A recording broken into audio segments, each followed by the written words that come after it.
नागिन माँ और खूंखार चुड़ैल। बहुत समय पहले की बात है। एक बहुत सुंदर गांव था जिसका नाम था सांगरपुर। इस गांव में एक भयानक चुड़ैल का आतंक था। इस चुड़ैल को ये वरदान मिला हुआ था कि वह जितने ज्यादा आदमियों को खाएगी उतनी ही वह जवान होती जाएगी।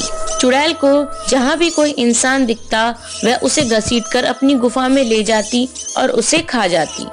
ऐसे ही एक आदमी घूमते घूमते गांव से बाहर आ जाता है और चुड़ैल उसे देख लेती है। जैसे ही इस बात का पता चुड़ैल को चलता है वह तुरंत उस आदमी को घसीटकर अपनी गुफा में ले आती है और उसे मारकर खा जाती है। वहीं पास के गांव में एक औरत को 2 बच्चे होते हैं, जिनमें से एक लड़का और दूसरी लड़की होती है। औरत का पति कहता है, हे भगवान, आपने मुझे इतनी गरीबी में 2 बच्चे दे दिए, मैं इनको कैसे पालूंगा। लड़का तो ठीक है, मुझे कमा कर भी देगा, ध्यान भी रखेगा, लेकिन लड़की का क्या करूं? इसमें तो सिर्फ खर्चा ही खर्चा है।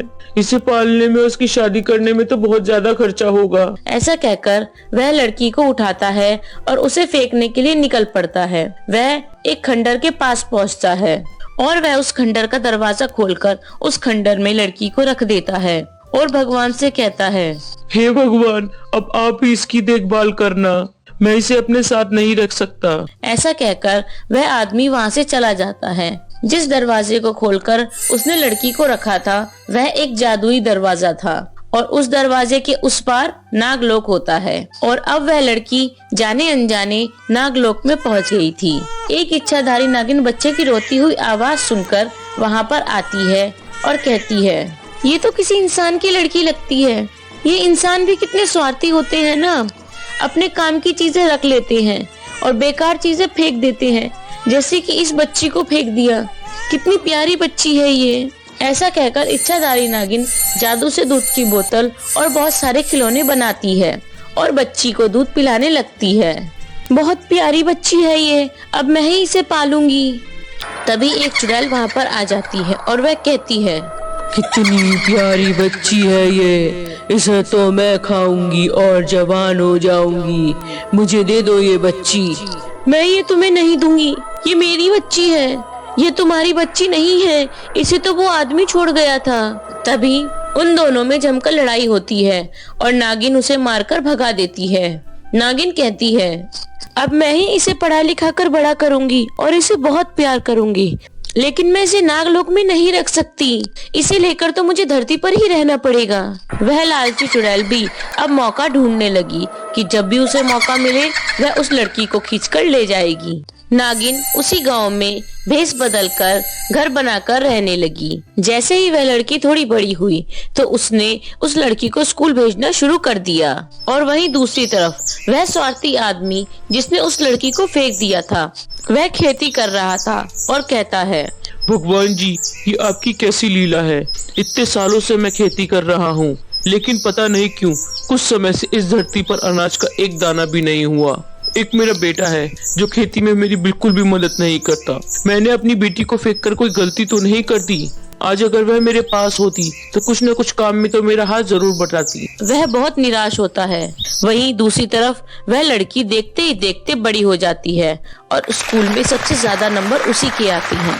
गांव में हर जगह उसी की चर्चा होती है।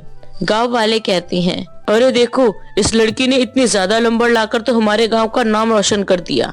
अखबारों में, टीवी में बस इसकी ही और हमारे गांव की तस्वीरें दिखाई जा रही हैं। सभी उसकी बड़ी तारीफ करते हैं। फिर एक दिन वह लड़की स्कूल से आ रही होती है। तब चुड़ैल उसे देखकर सोचती है, मुझे यह लड़की खानी है, मैं इसे खाकर जवान हो जाऊंगी। कैसे भी करके इन माँ बेटी को पहले अलग करना होगा। वह मौका पाकर और भेष बदलकर उस लड़की के पास जाती है और उसे सारी बातें बता देती है कि उसकी असली माँ बाप कौन है और इच्छाधारी नागिन उसकी माँ नहीं है। लड़की उदास हो जाती है और भागी भागी अपनी माँ के पास जाती है और कहती है, माँ, आपने मुझसे जिंदगी भर झूठ बोला, आप मेरी माँ नहीं हो।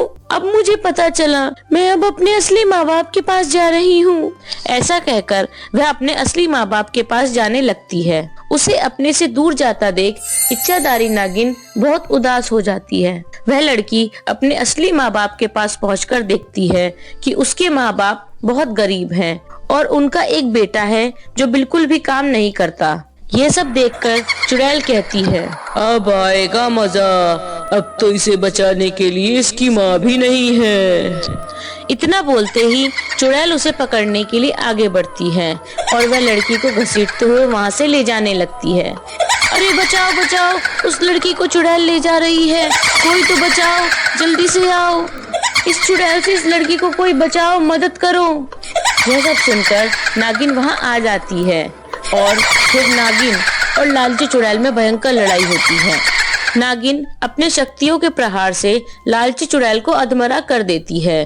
जैसे ही चुड़ैल मरने वाली होती है तो वह लड़की से कहती है, बेटी, इन्होंने तो तुम्हें मारने के लिए छोड़ दिया था, अगर तुम्हारी माँ नहीं आती तो तुम मर जाती। इसी नागिन ने तुम्हें पढ़ाया लिखाया और तुम्हें कामयाब बनाया। आज तुम जो कुछ भी हो तुम अपनी माँ की वजह से हो और सही मायने में यही तुम्हारी माँ है, तुम्हें इन्हीं के साथ रहना चाहिए। इतना कहकर चुड़ैल मर जाती है और बेटी अपने माँ बाप से बोलती है, आप लोगों को मुझे पालना नहीं था तो मुझे पैदा क्यों किया? आपने पैदा करके मुझे फेंक दिया, आपको तो भगवान भी माफ नहीं करेगा। ऐसा कहकर वह अपनी इच्छाधारी नागिन माँ के साथ चली जाती है और उसके असली माँ बाप रोने लग जाती हैं। उन्हें अपने किए पर बहुत पछतावा होता है।